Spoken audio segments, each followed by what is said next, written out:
Hi, in this video I will talk about something called inheritance. Inheritance is a relationship between two objects that share similar characteristics. It is when a new class, referred to as a subclass, is created to have similar functionality to an existing class, referred to as a subclass. A subclass usually augments the methods and behaviors from the superclass for its own purpose. Even though a subclass sounds smaller than a superclass, it is actually bigger because it contains more data and methods unique to its own functionality in addition to the methods already inherited from the superclass.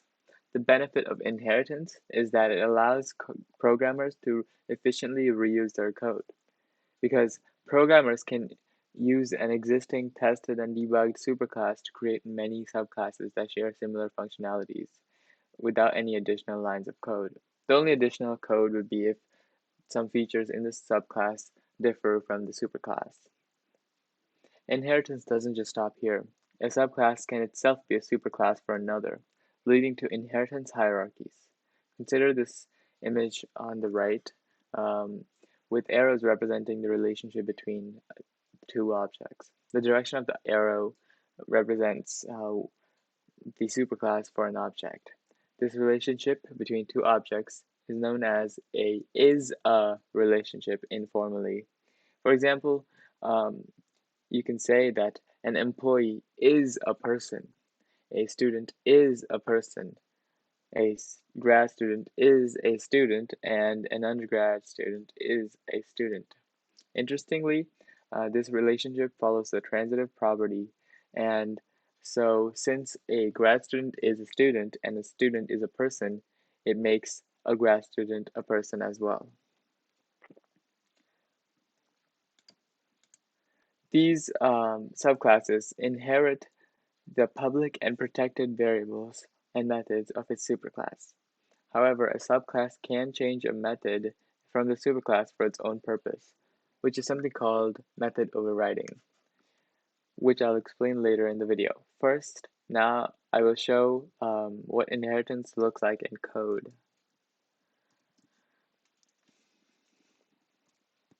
Here is an example of what the student superclass might look like.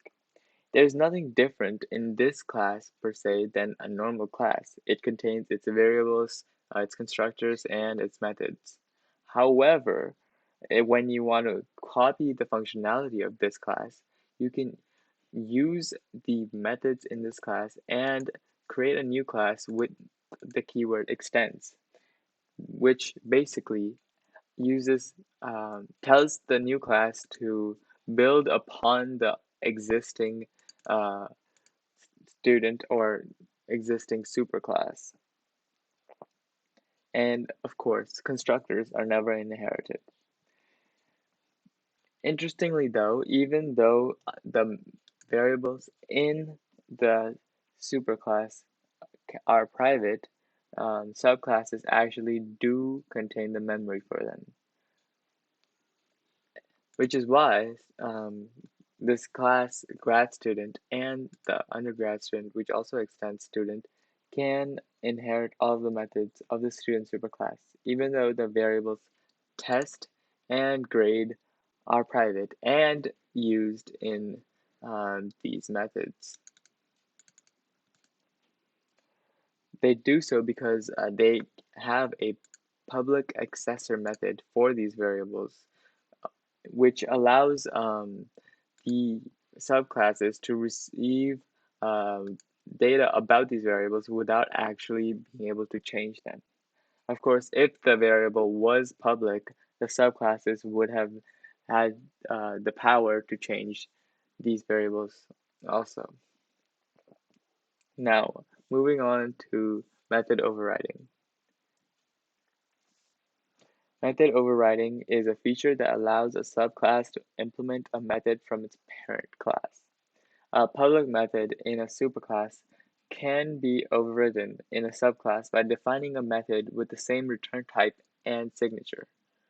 For example, this compute grade method in the grad student subclass, and actually this method in the undergrad subclass is a method that completely overrides the compute grade method in student class because it contains the same name and signature.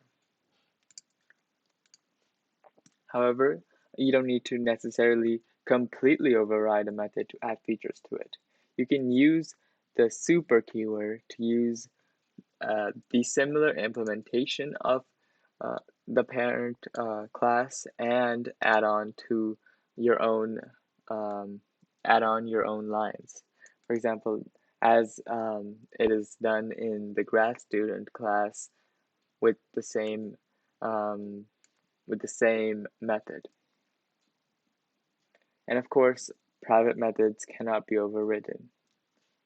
Finally, it is important to know how to declare a subclass object. Lines 6, 7, and 8 are legal ways to declare these variables. When a superclass object is declared, that reference can not only be an object of the superclass, but also to objects of its subclasses.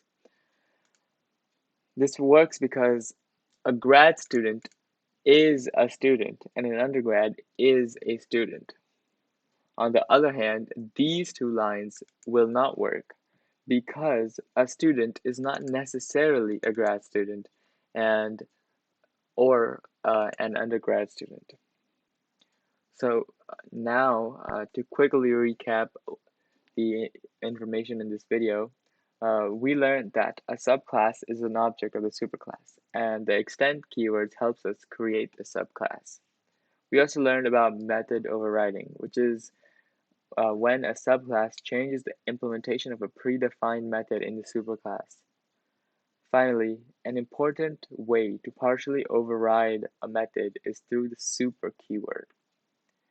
You can use the super keyword in a method to obtain the similar functionality of the superclass while adding unique functionality in the subclass. Hopefully, this video about inheritance benefited you and helps you better organize your code. Thanks for watching.